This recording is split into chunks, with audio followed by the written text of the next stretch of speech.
Presque toute l'Afrique a été colonisée par l'Europe, sauf deux pays, le Libéria et l'Éthiopie.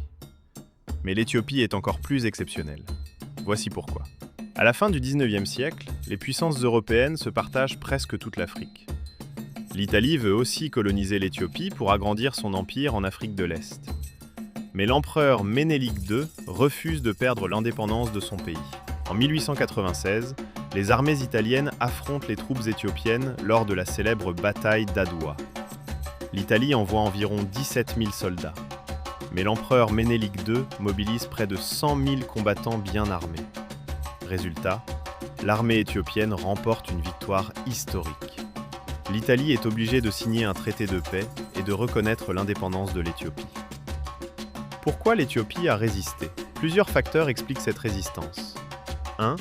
Une civilisation très ancienne avec une forte identité nationale. 2.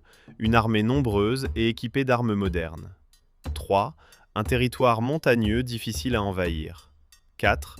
Une grande habileté diplomatique pour jouer les puissances européennes les unes contre les autres. En 1935, l'Italie envahit à nouveau l'Éthiopie sous le régime de Benito Mussolini. Le pays est occupé pendant quelques années, mais il est libéré en 1941 avec l'aide des Alliés et de l'empereur Haïlé Sélassié. C'est pour toutes ces raisons que l'Éthiopie est devenue un symbole de résistance et de fierté pour toute l'Afrique. Abonne-toi à Planète Afrique pour découvrir l'histoire fascinante du continent en quelques minutes.